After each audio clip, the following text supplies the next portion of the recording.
185 quilojoules foi a quantidade de energia liberada. Se liberada, sinal de menos. Então, o ΔH da reação vai ser qual? A menos 185 quilojoules. Então, para que você reaja o H2 mais o Cl2, dando 2 de HCl, você tem que liberar 185 quilojoules para essa reação acontecer.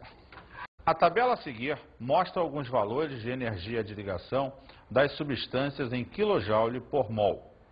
Observa que foi dado a você, nessa tabela, alguns exemplos de substâncias escolhidas aleatoriamente e da quantidade de energia envolvida no sentido de quebrar ou formar 1 mol de ligações. Lembrando sempre que, se trabalhado como reagente, você vai quebrar as ligações da substância. Isso significa absorver energia. Se trabalhada a substância como produto, você vai formar as ligações da substância.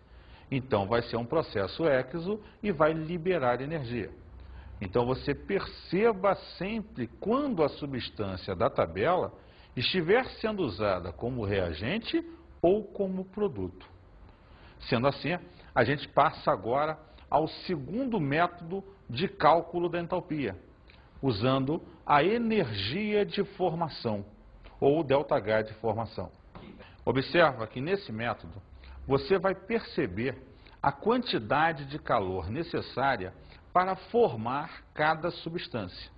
Será fornecida uma tabela para você na questão envolvendo esses valores. O que você vai fazer é perceber justamente os valores e as quantidades envolvidas no processo e calcular o ΔH.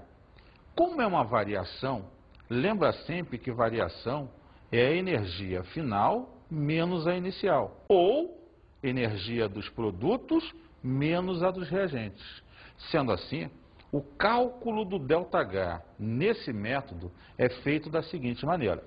O ΔH é igual ao somatório da energia dos produtos menos o somatório da energia dos reagentes.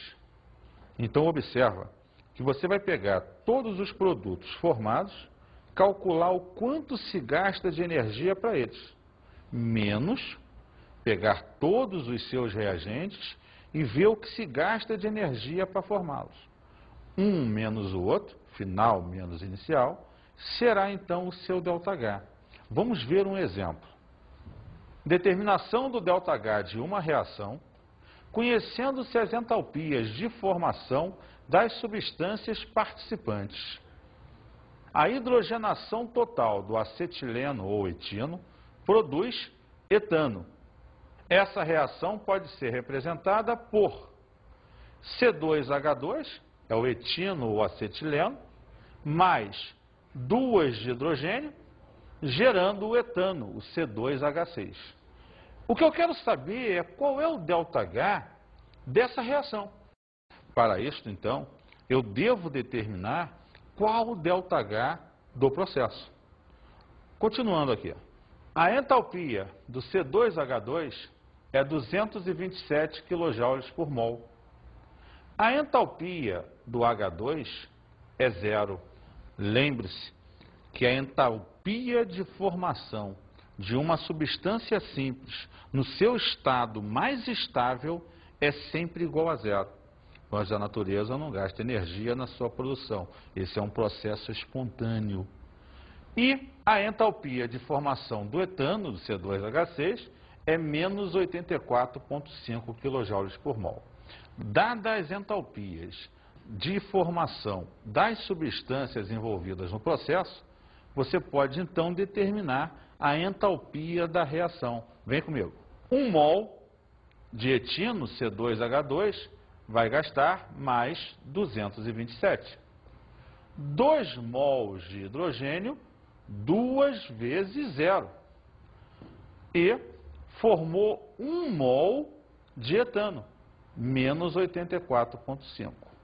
Entalpia dos reagentes, entalpia dos produtos. Como se calcula o ΔH da reação? Entalpia do produto menos a do reagente. Então, olha só, ΔH é igual à entalpia do produto menos a do reagente. O ΔH, então, vai ser a entalpia do etano, que é o produto, menos a entalpia do etino mais a do hidrogênio. Colocando os números, menos 84,5 menos 227 mais 0.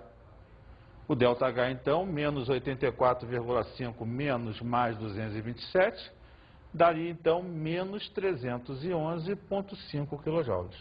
Então, nesse método, perceba que basta você olhar cada substância da reação, pega o ΔH de todas elas, soma o produto, menos soma dos reagentes.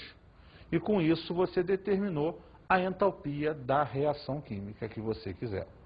Observa que passado o primeiro método, passado o segundo método, em todos eles tu não tem que decorar esses números. Existem tabelas que vêm na questão que te dá a entalpia de formação, que te dá a energia de ligação. Você só tem que saber trabalhar com esses valores. Ok? Como a energia de formação está associada à quantidade de energia necessária para formar um mol de substância, esse valor pode ser uma quantidade absorvida ou liberada. Então, você pode ter algumas substâncias que apresentem esse valor com sinal negativo. E pode ter substâncias que apresentem esse valor com sinal positivo. O importante é saber trabalhar esses valores a nível de variação de entalpia. Sempre o final menos o inicial. Vamos agora, então, ao terceiro método para o cálculo da entalpia, utilizando a lei de Hess. Nós sabemos que Hess coloca que as fases intermediárias não interferem no processo de cálculo da entalpia direta da reação, porque tanto faz ser uma etapa direta ou serem várias etapas, a entalpia da reação será a mesma. Mas esse método, então, vai trabalhar com você as várias reações que serão dadas no exercício, as suas entalpias trabalhadas, para que a gente possa determinar uma entalpia de uma reação direta qualquer que o exercício peça. Sendo assim, como se determina o ΔH pela lei de Hess? O ΔH é igual ao somatório da entalpia de todas as etapas envolvidas no processo. Professor, não sei se entendi. Dá para explicar melhor esse tal de cálculo de entalpia? Com certeza, Gotinha. A lei de Hess, ela trabalha as reações das etapas para que você determine a reação direta do processo.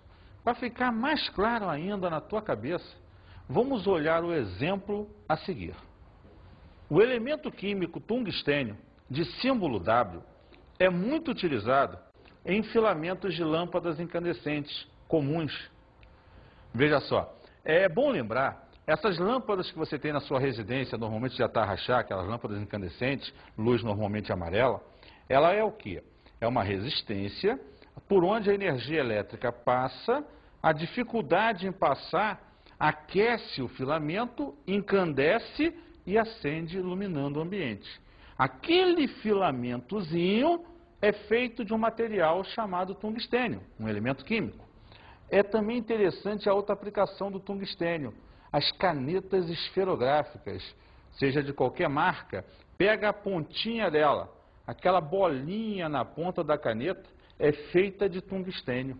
É uma outra aplicabilidade desse elemento, que é um metal bem duro, bem resistente, e que a tinta corre por essa bolinha, ficando no papel para você escrever. Continuando. Quando ligado a elementos como carbono ou boro, forma substâncias quimicamente inertes e duras. O carbeto de tungstênio, WC, é muito utilizado em ponteiras de ferramentas como perfuratrizes, esmeris, lixas para metais, etc. Essa substância pode ser obtida pela reação. Repara, numa questão de concurso, essa é a parte quente da jogada. Se você quer calcular a entalpia, a reação é fundamental no processo. Preste atenção. Carbono, grafite mais tungstênio produziu o carbeto de tungstênio.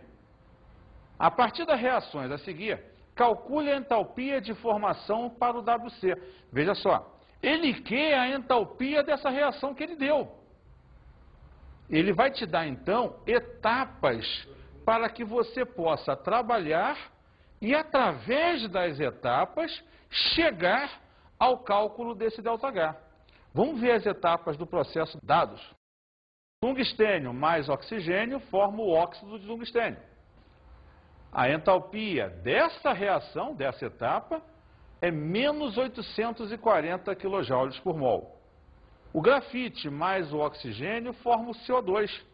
A entalpia dessa reação é menos 394 kJ por mol. E o carbeto mais o oxigênio gera o óxido de tungstênio e o CO2. E para essa reação, a entalpia é menos 1.196 kJ por mol. Então, temos como opções para esse exercício, letra A, menos 19 kJ por mol. Letra B, menos 38 kJ por mol. Letra C, menos 2.430 kJ por mol. Letra D, mais 38 kJ por mol.